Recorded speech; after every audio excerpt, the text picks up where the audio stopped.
오늘은 열왕기상 17장 1절부터 24절의 말씀을 가지고 신실하신 하나님을 믿어야 합니다. 신실하신 하나님을 믿어야 합니다. 라는 제목으로 말씀을 나누도록 하겠습니다. 성도님들께서는 신실하신 하나님을 믿으십니까? 이 세상에서 변하지 않는 것은 없습니다. 흔히 변하지 않는 보석이라 말하는 순금도 높은 열과 압력을 가하면 변하게 되고, 영원히 변하지 않을 것만 같은 강산도 10년이면 변하는 것이 우리가 사는 세상에 부인할 수 없는 사실이며, 영원히 변하지 않을 것이라 여겼던 사랑마저도 변하는 것이 우리가 가진 세상의 진실일 것입니다. 또 머리 검은 짐승은 거두는 것이 아니라고 말하는 것처럼 사람 또한 변하기 십상이라 변하지 않을 것이라 영원히 믿을 만한 대상이 못 됩니다. 그러나 저와 성도님들이 믿고 계시는 하나님, 다른 그 모든 것이 변하더라도 하나님만은 변하지 아니하시고 신실하신 하나님이신 줄 믿으시고, 오늘 말씀을 상고하시면서 다시 한번 신실하신 하나님, 변치 않으시는 하나님을 붙드시는 저와 성도님들 되시길 간절히 바랍니다. 오늘 말씀에 등장하는 선지자 엘리야는 구약 성서의 중요한 인물입니다. 하지만 오늘 이 엘리야를 만들어 가시는 하나님께서는, 신실하신 하나님께서는 더욱더 대단한 분이십니다. 오늘 말씀을 보시면서 이 하나님께서 엘리야를 만들어 가시는 과정을 집중하여 보시길 바랍니다. 엘리야는 북이스라엘의 우상을 숭배하는 악한 왕의 길을 걷는 대표격의 인물인 아합 왕의 때에 하나님의 급박한 사명을 띠고 성서에 처음으로 등장하게 됩니다. 이때는 위기의 순간이었습니다. 우상 숭배로 인한 죄가 온 나라에 편만하여서 이를 저지하지 않으면 이내 죄악이 모든 것을 다 삼켜버리고 비극적인 종말을 맞을 위기가 만연해 있었습니다. 북이스라엘의 위기의 때에 엘리야는 하나님을 위한 용감한 전사로서 원수와 대면하여 말과 행동으로 하나님을 증거하였고, 때로는 운둔자로 살기도 하였습니다. 17장 1절의 말씀은 하나님께서 엘리야를 통해 일하신 그 시작의 말씀입니다. 1절의 말씀을 제가 읽어드리겠습니다. 길르앗에 우거하는 자 중에 디셉 사람 엘리야가 아합에게 말하되, 내가 섬기는 이스라엘의 하나님 여호와께서 살아계심을 두고 맹세하노니 내 말이 없으면 수년 동안 비도 이슬도 있지 아니하리라 하니라. 아멘. 말씀을 보시면 하나님께서는 갑작스럽게 등장하는 엘리야를 통하여 우상 숭배의 극치를 이루고 있던 북이스라엘의 왕 아합에게 예언하게 하십니다. 그 예언의 내용은 하나님께서 앞으로 다시 명령하시지 않는다면 몇 년 동안이나 비가 내리지 않아 가뭄이 일게 될 것이라는 심판의 메시지였습니다. 당시 중동 지역에서 성행하였던 우상 바알신은 풍요의 신으로서 땅에 물을 공급하여 땅을 번성하게 하는 큰 폭풍의 신으로서 경배되었었습니다. 하지만 이제 이스라엘은 하나님의 심판을 통하여 바알이 참신이 아님을 배워야 하게 되었습니다. 이렇게 엘리야를 통하여 심판의 메시지를 선포하신 하나님께서는 이제 엘리야를 그릿 시냇가로 보내게 하십니다. 3절부터 6절의 말씀입니다. 너는 여기서 떠나 동쪽으로 가서 요단 앞 그릿 시냇가에 숨고 그 시냇물을 마시라. 내가 까마귀들에게 명령하여 거기서 너를 먹이게 하라. 그가 여호와의 말씀과 같이하여 곧 가서 요단 앞 그리시네가에 머물매 까마귀들이 아침에도 떡과 고기를 저녁에도 떡과 고기를 가져왔고 그가 시냇물을 마셨으나. 아멘. 하나님의 심판의 메시지를 선포한다는 강한 인상을 심어주며 이스라엘 전면에 등장한 엘리야에게 하나님께서는 이해할 수 없는 명령을 내리십니다. 그리시네가로 가서 숨어 살라는 것이었습니다. 선지자로서 할 일도 많고 아합 왕과 타락한 백성을 향해 경고와 심판을 알리는 행보를 해야 할 것만 같은데, 그러면 몸이 둘이라도 부족할 것만 같은데 하나님께서는 엘리야를 그리시네가에서 숨어 지내게 하신 것입니다. 엘리야가 온종일 하는 것이라고는 그저 까마귀가 물어다주는 떡과 고기를 먹고 시냇물을 마시며 사는 것이 전부였습니다. 끝도 없는 기다림과 인내와 참음의 시간을 살아내야 했던 것입니다. 하나님께서는 이렇게 긴 인내의 시간을 통하여 엘리야를 훈련시키셨습니다. 엘리야는 하나님의 감동을 통하여 하나님께서 하라는 대로 심판을 선포하기는 했지만 그 메시지에 담겨 있는 하나님의 깊은 뜻까지는 깨닫지 못했었습니다. 그렇기 때문에 엘리야로서는 왜 이 심판이 필요한지, 이 심판의 진정한 의미가 무엇인지에 관하여 알아야 했고, 그뿐 아니라 선포된 심판의 메시지를 자기 자신에게 적용시키며 그 믿음이 자라는 훈련의 과정이 반드시 필요했습니다. 그래서 5절에 여호와의 말씀과 같이 하여 라는 말씀에서 보이는 것처럼 엘리야는 하나님의 명령에 순종하여 그리시네가에 가서 숨죽여 살았습니다. 엘리야는 하나님께서 동쪽으로 가라시면 동쪽으로 가고 지정한 곳에 숨으라시면 그대로 가서 숨고 또 다시 어디로 나오라고 하실 때까지 오래 참고 기다릴 수 있도록 훈련받게 되었습니다.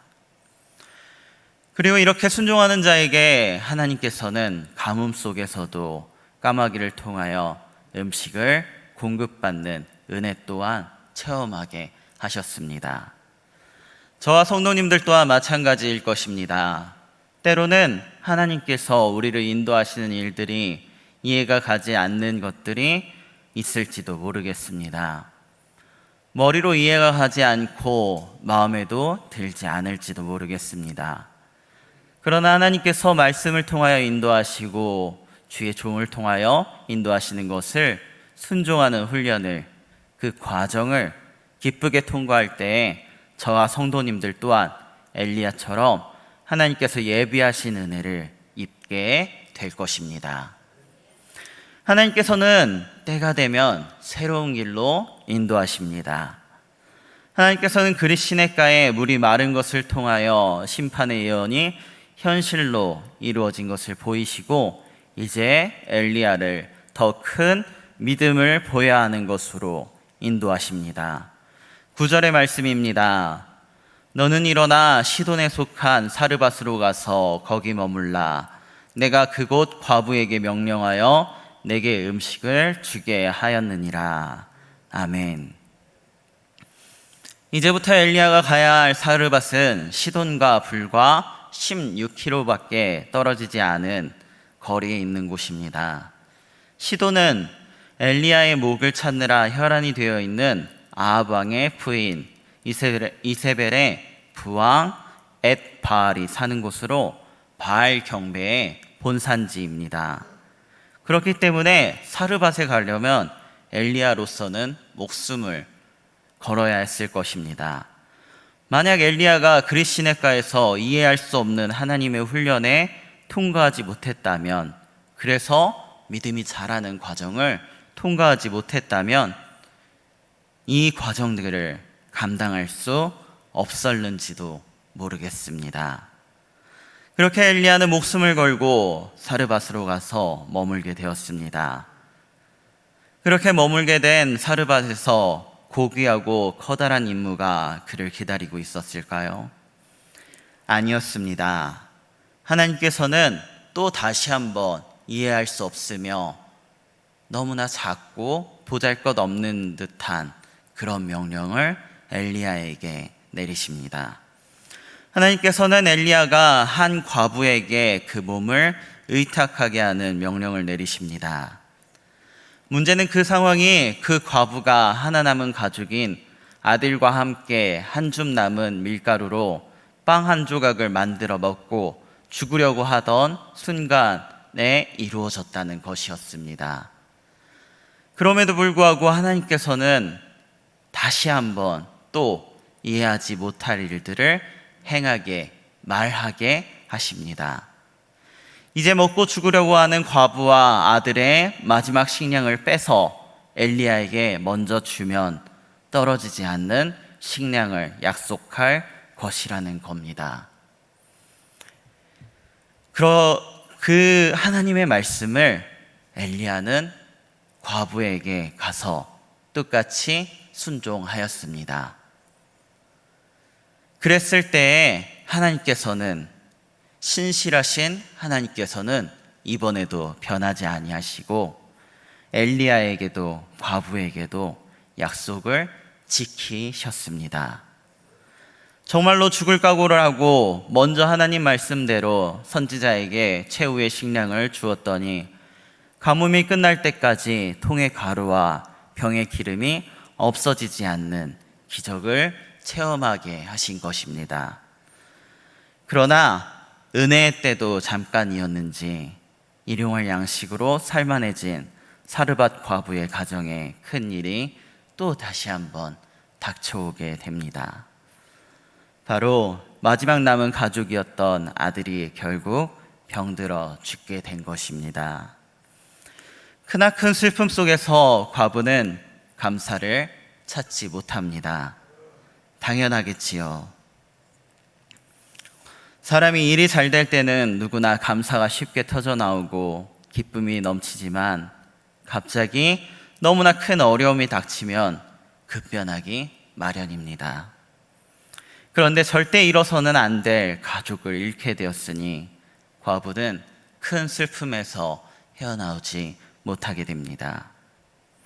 하지만 엘리야는 이 일련의 훈련 과정들을 통하여 신실하신 하나님께서 일하고 계심을 믿게 되었습니다. 그리하여 사르밧 과부의 슬픔을 보듬어 그 죽은 아들의 시신을 끌어안고 일하시는 신실하신 하나님께 간절한 기도를 올릴 수 있게 됩니다. 하나님께서는 그런 엘리야의 기도를 들으셔서 사르밧 과부의 아들을 살리시고 사르밧 과부의 믿음을 회복시키시는 은혜를 베풀어 주시게 됩니다.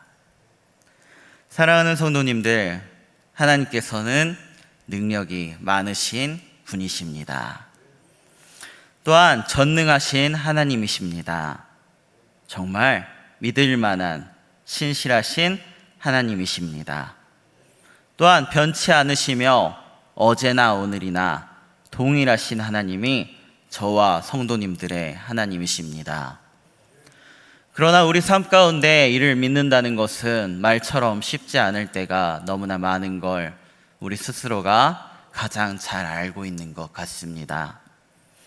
우리는 일이 잘 될 때는 기쁘고 믿음이 많은 것처럼 행동하다가도 일이 안 되면 세상이 무너진 것처럼, 하나님께서 사라지신 것처럼, 마치 하나님께서 죽으신 것처럼 말하고 행동하곤 합니다. 하지만 아브라함의 때에도, 모세의 때에도, 엘리야의 때에도 살아계신 하나님, 그 전능하신 하나님, 신실하신 하나님께서는 지금도 똑같이 살아계시고 여전히 역사하고 계십니다. 그리고 저와 성도님들의 하나님이 되어주신다 말씀하십니다.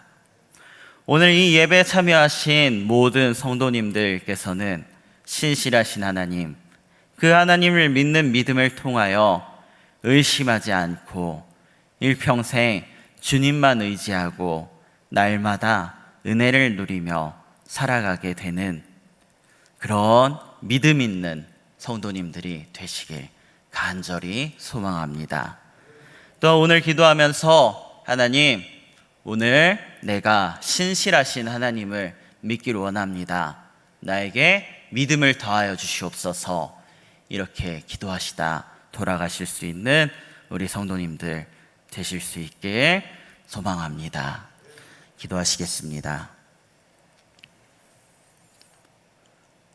오늘 또 우리에게 당신의 살아계심을 말씀하시는 하나님, 신실하심을 말씀하시는 하나님, 주님의 그 말씀에 너무나 감사를 드립니다. 이제부터는 우리가 고통과 어려움 가운데서도 우리의 믿음이 신실하신 하나님을 의지하여 연약함 가운데에 있지 않게 하옵시고, 주님 주시는 훈련을 잘 통과하고 주님께서 주시는 은혜로 인하여 언제나 신실하신 주님을 믿으며 주님의 은혜 안에서 살아가는 우리 믿음 있는 모든 강경제일교회 성도님들이 될 수 있도록 도와주시옵소서. 우리와 함께하여 주시옵소서. 하나님께서 우리와 함께 계심을 저희가 믿을 수 있는 믿음을 더하여 주시옵소서. 예수님의 이름으로 기도드립니다. 아멘. 주님